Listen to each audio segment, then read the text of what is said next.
Dan langsung saja kita akan segera berbincang-bincang untuk mengetahui update terkini pasca dibekukannya PSSI, lalu bagaimana juga dengan langkah yang akan dilakukan oleh Kemenpora terhadap sepak bola Indonesia ke depannya.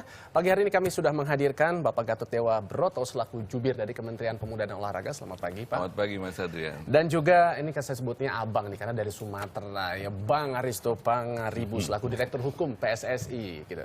Oke, baik. Bagaimana sih sebenarnya apa yang menjadi alasan sehingga akhirnya di tanggal 17 April kemarin Kemenpora membekukan PSSI? Saya kira kalau nggak ada asap tanpa api ya, Iya. ini pasti ada sebabnya. Hanya saja kebetulan saja hampir samaan waktunya dengan adanya KLB di Surabaya, Iya. kemudian yang kedua ada Sambade, taruhlah Pak Lanyala terpilih. Tapi bukan karena itu, hanya waktunya kalau ditarik sedikit ke belakang, itu kan pasti ada sebabnya. Sebabnya kami itu pada tanggal 8 April 2015 itu berkirim surat yang kami sebut sebagai SP1, surat peringatan pertama kepada PSSI. Yang intinya, tarik dikit lah ke belakang dikit, itu kita tahu dulu Mas Adrian kan pernah dengar BOPI, Badan Olahraga Profesional Indonesia. Ya, betul. Itu sudah melakukan verifikasi terhadap 18 klub yang akan ikut Liga ISL 2015. Ya. Ternyata dari 18 itu ada 2 yang tidak direkomendasikan untuk ikut. Tapi faktanya tanggal 4 Arema bisa bertanding di Malang. Kemudian Persebaya bisa bertanding di Surabaya.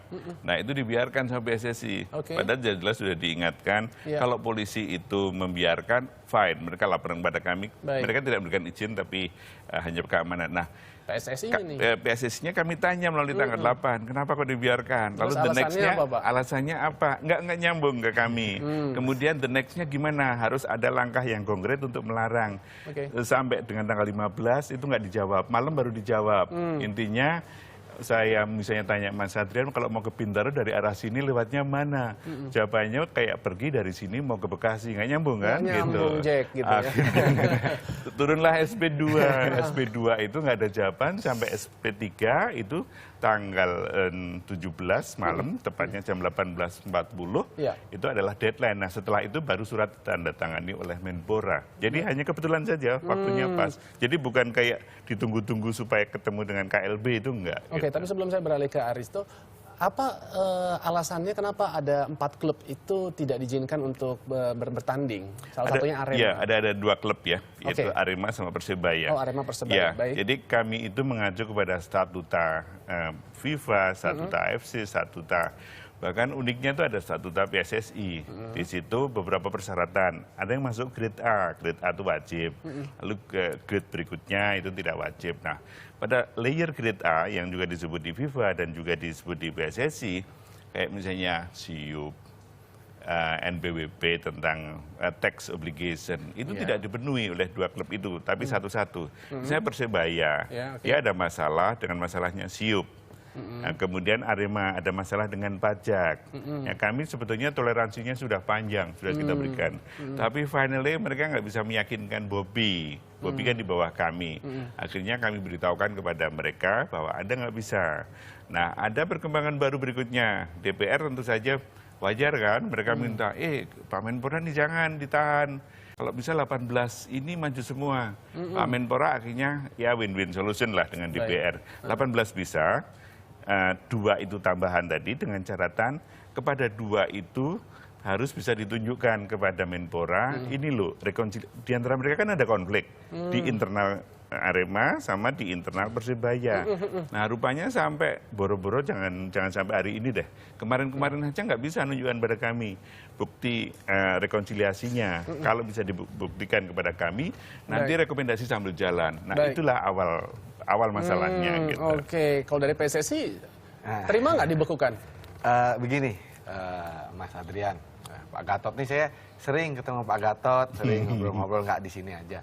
Jadi tadi menarik juga ya kita cermati pernyataannya Pak Ketua Umum terpilih katakan bahwa PSSI ini bukan bawahannya Menpora. Nah, sebenarnya ini penting, saya dari awal juga tanya ke Pak Gatot, sebenarnya Pak Gatot Kemenpora ini melihat PSSI sebagai apa sih? Apakah sebagai bawahannya, sebagai karyawannya? Masalahnya soalnya kok ada SP1, SP2, SP3, yang terakhir SP3 dikasih waktu 1 hari. Nah, kita baca kembali misalnya Undang-Undang SKN yang menjadi kitab sucinya Kementerian Pemuda dan Olahraga, juga peraturan pemerintah tentang sistem keolahragaan nasional dan juga peraturan menteri ya, terutama yang baru soal BOPI.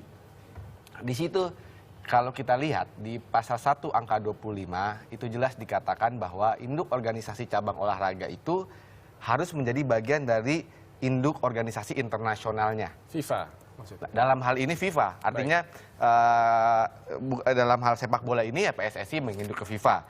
Betul, dalam undang-undang tersebut ada juga peran pemerintah, yaitu perannya adalah pembina dan pengawasan. Itu jelas di dalam undang-undang tersebut. Nah, konsekuensinya apa? Konsekuensinya ini kan ada dua domain hukum yang berbeda. Satu domain hukum negara dan yang kedua adalah domain hukum sepak bola itu sendiri, yaitu FIFA. Nah, sekarang sebenarnya pertanyaan ini mau dijawab seperti apa? Kalau PSSI melihat pemerintah adalah mitra kerja dalam rangka bersinergi untuk menciptakan suatu, ujungnya adalah prestasi di lapangan. Nah, konflik-konflik seperti ini kan kita membuang energi. Rakyat ini pecinta sepak bola taunya kita mau berprestasi.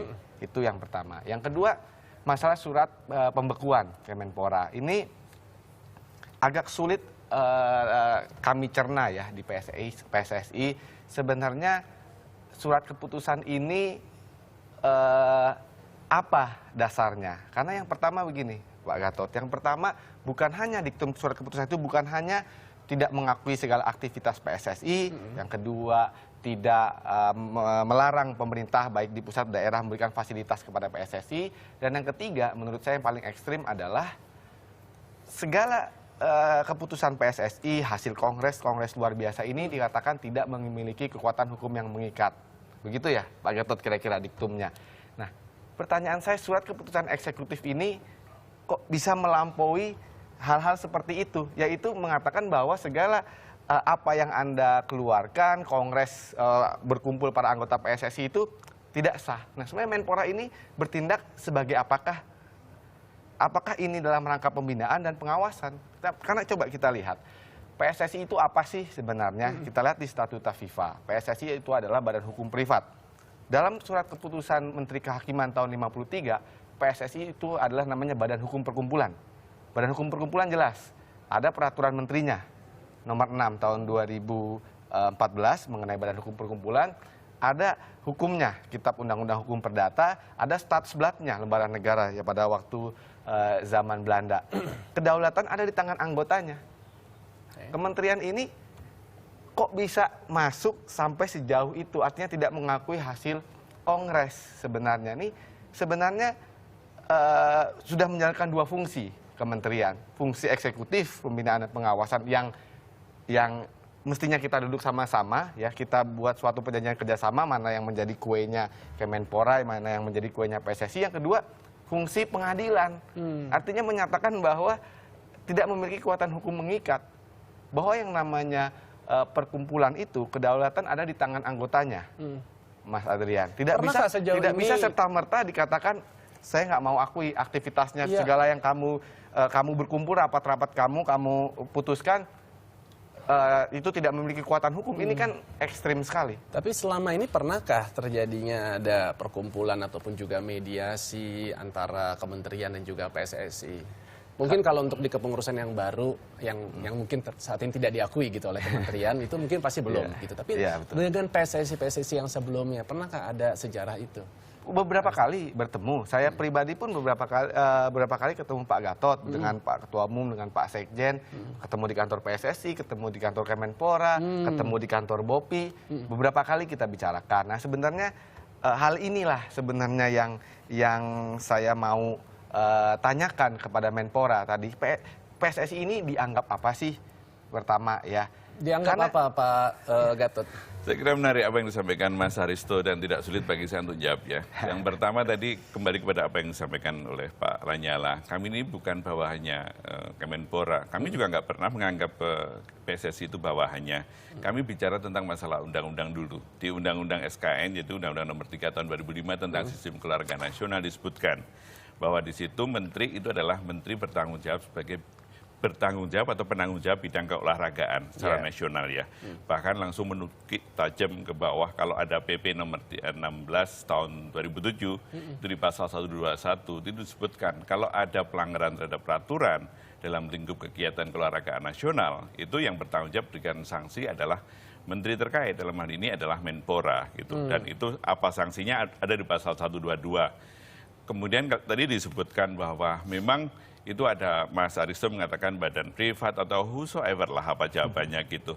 Satu-satu, kalau bicara masalah badan itu ceritanya bisa panjang. Tapi saya contoh pernah PSSI ini bersengketa dengan sebuah lembaga tertentu tentang masalah informasi.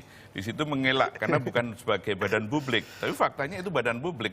Wong badan publik itu definisinya jelas gitu panjang sekali. Tapi poin yang ingin kami sampaikan, ini kami bukan berdebat mengenai masalah status legalitas, tapi karena Mas Aristo sudah kembali masuk kepada trapnya tentang undang-undang, kami juga bicara tentang undang-undang. Gitu kalau kemudian kok kami sewenang-wenang itu tidak juga. Karena tadi Mas Adrian mengatakan ini penyebabnya apa sih? Ada sebabnya. Awalnya ada tentang verifikasi dari Bobi. Apakah tidak ada pembinaan? Ada pembinaan. Kami juga dialog dengan mereka. Bahkan kalau di dalam peringatan tersebut itu sebetulnya tidak ada SP2, SP3. Harusnya langsung eksekusi. Tapi masih kan ada ada pembinaan, dispensasi ada lah dispensasi. Gitu ya. Kemudian ada SP2, SP3. Poinnya adalah kami masih memberikan toleransi yang panjang. Lalu tadi juga disebutkan bahwa PSSI ini induknya sebagai misalnya kepada tadi cuma belum cerita panjang tentang FIFA aja Mas Aristo. Kami juga udah siap masalah. Oke lah silakan toh. Tiap-tiap cabang olahraga itu punya induk. Entah itu FIFA, ada FINA atau sebaiknya. Tapi poin yang ingin kami sampaikan, fine lah. Mas Aristo ini kan hidup juga di Indonesia. Dia punya tata krama tentang ada hukumnya di Indonesia. Bahkan tadi yang saya sebut tentang masalah apa sih persyaratan yang tidak dipenuhi oleh Bobi. Jangan lupa loh, itu disebutkan sangat jelas di PSSI Club Licensing Regulation. Kalau bukan PSSI itu sendiri yang mematuhi, siapa lagi? Nah, yang dilakukan Bobi itu sampai saya hafal kata-katanya pada saat korespondensi dengan FIFA. Itu adalah to obey the FIFA, AFC, Club Licensing Regulation. Jadi ya kalau orang mengatakan bahasa rumah sakitnya ya, ini memang harus painful, tapi untuk insya Allah to be better recovery lah untuk the next yang. Ya kita memang sangat itu suka berharap. tidak suka ini sangat menyakitkan ya. Betul. Tapi ya ini demi perbaikan lah. Gitu. Sakitnya di mana Pak? Di sini atau di mana Pak? Tapi pasti karena kan sepak bola ini udah menjadi momok di Indonesia bahwa ini olahraga yang sangat digemari dan juga mendatangkan banyak sekali ya kebaikan lah untuk para sponsor, kemudian juga klub-klubnya, penonton juga. Jadi kalau sampai bermasalah seperti ini banyak sekali pihak-pihak yang dirugikan. Tapi langkah ya, artinya kita sekarang masalah mungkin selalu ada di sekitar kita. Tapi kalau kita berkutat di sana, kita nggak akan move on. Kita akan berusaha juga untuk mencari solusi. Apa langkah yang sudah dipersiapkan nih oleh PSSI dengan terjadinya Sebelum keseluruhan masuk ini? itu, Mas Adrian, saya mau tanggapi sedikit. Oh, tanggapin dulu sedikit. Baik, yuk. Pak Gatot. Jadi Pak, tadi masalah legalitas dan lain-lain, misalnya tadi dualisme internal, masalah pajak. Kami akui, PSSI akui mungkin memang ada beberapa kekurangan. Ya. Karena kita tahu ya PSSI juga mengalami konflik hampir kurang lebih 3 tahun. Kemudian kita baru start dan ada lagi kita dihadapi masalah seperti ini. Bukannya orang kan banyak bicara, wah ini PSSI ngomongnya FIFA padahal tinggal di Indonesia, subjek hukum Indonesia. Tentunya mengerti ya, kita mengerti bahwa kita adalah subjek hukum Indonesia, tadi saya katakan badan hukum perkumpulan. Nah, pertanyaan masalah pajak, masalah legalitas, ini kan masalah yang berbeda. Ya, ini klub masalahnya. Pertama, saya katakan dulu, klub itu badan hukum perseroan, PSSI badan hukum perkumpulan. Ini 2 subjek hukum yang berbeda. Yang kedua, ada prosedur-prosedur internal negara dalam hal tersebut. Misalnya masalah pajak, kan ada administrasi perpajakan. Kedua, masalah legalitas, dualisme kepemilikan. Bisa diselesaikan sengketa melalui pengadilan. Misalnya Pak Gatot, Arema itu juga pernah berkonflik di Pengadilan Niaga Surabaya. Ya, belum selesai. Putusan pada tingkat pertama, gugatan Arema yang 1 ditolak terhadap Arema Kronus. Perkaranya memang belum selesai. Nah sekarang, tadi disebutkan Club Licensing Regulation juga. Saya juga anggota Club Licensing Committee PSSI. Di situ memang kriterianya adalah control mechanism untuk kepemilikan klub. Nah, Sekarang kalau badan hukum itu memang misalnya terjadi dualisme di dalamnya, itu menjadi wewenang administrasi negara. Misalnya pengadilan, misalnya kalau ada pajak, perpajakan. Jadi jangan ditafsirkan, jangan dilihat bahwa wah PSSI ini cuma berlindung di balik statuta FIFA. Mereka main aja sana di negara FIFA. Itu banyak komentar-komentar seperti itu. Bukan, sebenarnya bukan begitu. Sebenarnya kita kan juga punya hak sebagai subjek hukum negara untuk mempertanyakan langkah-langkah pemerintah. Mempertanyakan dasar surat keputusannya. Baik. Dan saya yakin kalau bicara mengenai hal-hal yang berbau hukum, ini mungkin kita 2 hari kita nggak akan selesai. Masing-masing akan memiliki dalilnya masing-masing, itu saya yakin. Tapi sekarang yang mungkin saya dan juga seluruh penonton Indonesia Morning Show ingin mendengar gitu. Lalu bagaimana nih dengan nasib sepak bola Indonesia nih mulai hari ini dan juga ke depan? Bagaimana kalau versi dari kementerian dan juga dari PSSI? Mungkin dari PSSI dulu deh, nanti di-wrap up oleh Pak Gatot. Yang pertama ke depan sih saya harap, saya nggak tahu ya, ini SK-nya Pak Menteri ini ibarat untuk badan hukum ini ya, kalau ini orang ini udah dihukum mati lah. Ya, artinya tidak diakui dan lain-lain. Yang kedua, FIFA kan sudah bersurat juga kepada Menpora, mengingatkan ya. Intinya mengingatkan bahwa janganlah ribut-ribut, intervensi dan lain-lain karena bisa diakibatkan sanksi FIFA. Nah, ini kan yang kita mau hindari. Karena kalau kita disangsi ya sudah banyak lah, Pak Gatot juga tahu kalau sudah disangsi seperti Yunani. Yunani sebenarnya saya ceritakan sedikit, Yunani pernah mengalami hal yang sama tahun 2006. 2004 juara Eropa, tahun 2006 karena aplikasi undang-undang sistem keolahragaan mereka yang terlampau, dalam hal ini FIFA menganggap terlampau jauh intervensinya terhadap PSSI-nya Yunani, mereka di-ban. Apa jadinya kalau di-ban? Dia tidak bisa berkompetisi di tingkat internasional dengan negara-negara anggota FIFA. Wasit-wasitnya tidak bisa memimpin pertandingan-pertandingan. Tidak bisa mendapatkan lisensi untuk memimpin pertandingan. Baik. Jadi konsekuensinya sangat besar. Klub-klub Indonesia tidak bisa berlaga di Piala AFC misalnya. Ya, sekarang yang diwakili Persib dan Persipura. Konsekuensinya sangat besar. Baik. Nah, PSSI tetap akan move on, go ahead, seperti sudah diputuskan bahwa Liga Indonesia tetap akan kick off tanggal 25 April. 25 April? Ya, kemarin sudah dikatakan Liga Indonesia akan tetap kick off. Dan kita sebenarnya ingin memikirkan sepak bola. Sebenarnya hal-hal yang seperti ini kan, wah ini untuk masyarakat ini pasti itu bukan hanya prestasi. PSSI. Ya kita tahu, yang namanya kita bicara sepak bola, kita bicara lapangan hijau. Kok ini sepertinya pengurusnya yang lebih sering muncul di TV, habis energi buat berdebat masalah-masalah yang frekuensinya mungkin beda dengan supporter sepak bola. Karena mereka tak mau taunya lagu Indonesia Raya dikumandangkan dengan bangga kan di lapangan Pasti hijau. tidak hanya PSSI, saya yakin Kementerian Olahraga juga sudah menyiapkan ada satu rencana-rencana ke depan. Singkat saja Pak Gatot mungkin. Iya, jadi yang jelas seperti yang sudah disebut dalam keputusan Menteri tentang masalah pembekuan itu. Tapi hari-hari ke depan itu apa? Sangat jelas sekali di situ. Ada ketentuan ada yang akan diatur di handover sementara oleh tim transisi. Mulai dengan masalah liga, kemudian kompetisi harus tetap jalan. Kemudian bagaimana persiapan untuk internasional. Dan yang ketiga bagaimana hal-hal yang terkait dengan fungsi-fungsi administrasi itu sendiri. Tapi satu hal tadi yang disebutkan tentang Indonesia Raya. Sama, kita pun juga pengen Indonesia Raya yang dikumandangkan. Tapi mau sih sama Timur Leste aja kita peringkatnya juga rendah. Yang penting rumah tangga ini dibenahi dulu dong. Untuk yang asing lebih baik. Jangan digebukin sama pemerintah. Baik. Toleransi sudah banyak. Baik, nanti mungkin kita akan undang lagi suatu saat lagi karena memang waktu kita sangat terbatas. Terima kasih sekali Mas Aristo, Bang Aristo dan juga Pak Gatot atas bincang-bincangnya. Tapi pokoknya kita berharap bagaimana sepak bola Indonesia ini harus lebih maju lagi, nggak boleh kalah dengan negara-negara yang tetangga. Tapi